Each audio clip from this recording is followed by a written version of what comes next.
Bro, कालचा reel ना late होता. भेंडी वाईब चेक पास झालाय. अभ्यासाकडे जरा लक्ष दे. हे रील लीट फीट नंतर करा.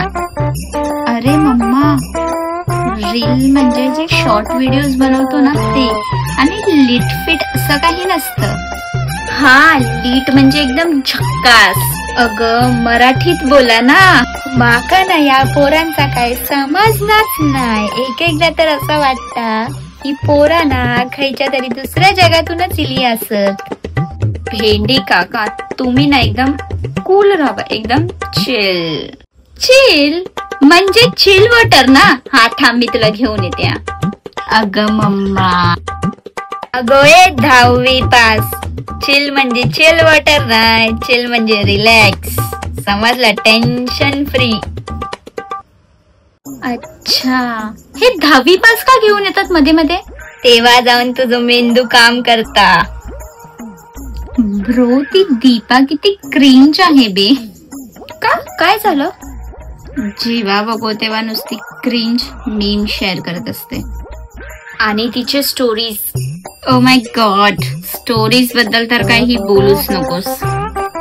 भेंडी ही स्नॅप्स तर असे पाठवते जशी ही नवीन रोज कॅफेज आणि हॉटेल्सला जाते. खूप जास्त स्मार्ट बनते ती.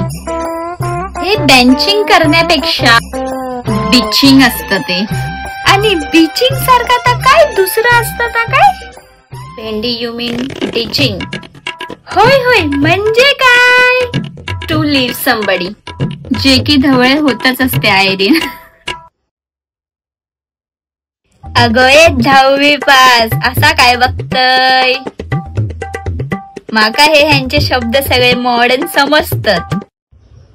मग हे डीचिंग काय असतं, ह्याचा अर्थ सांगा जरा. आणि बाबा, ते मॉडर्न शब्द नाही, मॉडर्न स्लँग बोलतात त्याला. माहित असं माका. भेंडी, मग काकीला एक्सप्लेन करा जे काकीने विचारलंय ते. डीचिंगचा अर्थ असा सोडून देणं. काय सोडून देणं? जसं माका मिसेस कुटकुटे सोडून दिलेन. काय बोललात? भेंडी, दाल में कुछ काला है.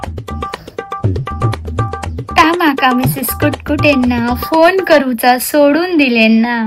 नाही माहित कधी करताना टीच केलेन माका. ती श्रुती ना माझ्या व्हॉट्सअप वर आहे. हा, मग नेहमी ना स्टेटस वर काहीतरी सॅवेज काहीतरी लिहित असते. अच्छा, सॅवेज म्हणजे एकदम स्ट्रेट फॉरवर्ड, एकदम टोकाचं उत्तर देणं. अच्छा, काय हे तुमचे शब्द आहेत? काय अर्थ आहे या शब्दांना? अगोदर तुम्ही टोकाची उत्तर दिया आणि नंतर बोला सॅवेज. येस भेंडी, यू आर अ स्ले. आता या स्ले म्हणजे काय? स्ले म्हणजे खूपच छान दिसणं किंवा काहीतरी परफेक्ट करणं. तसं तर मी बरंच दिसतंय. आता बस झाले हे तुमचे काय ते मॉडर्न स्लँग. आणि अहो, चला माझ्या बरोबर मदत करायला चला. येतय.